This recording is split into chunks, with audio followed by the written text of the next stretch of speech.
Hi hello ബാൻകുട്ടി ലോകത്തിലേക്ക് എല്ലാവർക്കും സ്വാഗതം. ഇന്ന് ബാനക്കുട്ടിയുടെ ആശാമ്മയുടെ ഒരു വലിയ ആഗ്രഹം സാധിക്കാൻ പോവുക കേട്ടോ. ഒരു ചെറിയൊരു നോസ്പിൻ കുത്തുന്നൊരു കഥയാണ്. എന്തായാലും ഒന്ന് പോയി നോക്കാമെന്ന് കരുതി ഞാനും കൂടെ പോയി. നമ്മുടെ ചേർത്തല വന്യംപറമ്പിലാണ് ഞങ്ങൾ നോസ്പിൻ കുത്താൻ പോയത്. അവിടുത്തെ സ്റ്റാഫിനൊക്കെ ആണെങ്കിൽ ഞങ്ങൾ പരിചയമാണ്, ഞങ്ങളുടെ ഫാമിലി ഫ്രണ്ടാണ് അവർ. അപ്പോൾ എന്തായാലും നമ്മളോട് ഫ്രണ്ട്ലി ആയിട്ട് തന്നെ മിണ്ടിയത് കൊണ്ട് തന്നെ എൻ്റെ ചേച്ചി കുറച്ച് ഡിലേ വരുത്തിയെങ്കിലും പുള്ളിക്കാരൻ നൈസായിട്ട് അത് ഹാൻഡിൽ ചെയ്തു കേട്ടോ. ഓരോ പ്രാവശ്യവും ഇങ്ങനെ അടുത്തടുത്ത് ചെല്ലുമ്പോൾ തന്നെ ഭയങ്കര സംശയങ്ങളായിരുന്നു. വേദന എടുക്കുമോ, എങ്ങനെയായിരിക്കും, ഇതിൻ്റെ ആണി എങ്ങനെ ഇടും, ഇങ്ങനെയൊക്കെയുള്ള കാര്യങ്ങളായിരുന്നു.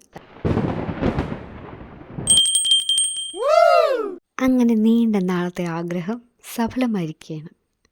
എന്തായാലും അത് കാണാനുള്ളൊരു ഭാഗ്യം എനിക്കുണ്ടായി. ഇത് കണ്ടപ്പോഴാണ് എനിക്ക് നോസ്പിൻ അടിക്കാൻ പോയ കാര്യം ഓർത്തത്.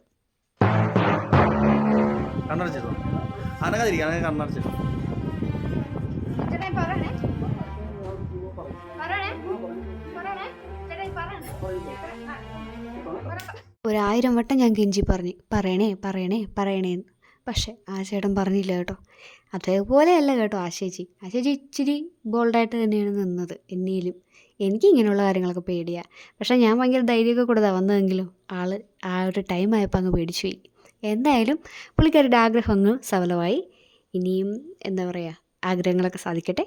ചേർത്തല ദേവീക്ഷേത്രത്തിനടുത്തായിട്ടാണ് നമ്മുടെ വന്യംപറമ്പ് ജുവലേഴ്സ് വരുന്നത് കേട്ടോ. എന്തായാലും ഒത്തിരി കളക്ഷൻസ് ഉണ്ട്, പറയാതിരിക്കാൻ വയ്യ. സൂപ്പർ കളക്ഷൻസാണ് നോസ്പിനൊക്കെ വന്നിരിക്കുന്നത്. അപ്പോൾ അങ്ങനെ ഞങ്ങൾ അവിടുന്ന് നോസ്പിനും കാര്യങ്ങളൊക്കെ സെലക്ട് ചെയ്ത ശേഷം ഞങ്ങൾ നേരെ വീട്ടിലോട്ട് ആശ്രയിച്ചേ വിട്ടു. പേഴ്സണലി എനിക്ക് ഒത്തിരി ഇഷ്ടപ്പെട്ടു കേട്ടോ, നന്നായിട്ട് ചേരുന്നുണ്ട്. ഇനിയിപ്പോൾ ഇത് സാധാ ഈ ഒരു നോർമലി ഉള്ളത് മാറ്റിയിട്ട് നമ്മൾ ഗോൾഡ് ആഡ് ചെയ്യുമ്പോൾ ഇച്ചിരി കൂടെ ഭംഗി കൂടും. അപ്പോൾ എന്തായാലും എല്ലാവർക്കും ഇഷ്ടമായെന്ന് വിശ്വസിക്കുന്നു. നെക്സ്റ്റ് വ്ലോഗ് കാണുമ്പോഴേക്കും ടേക്ക് കെയർ.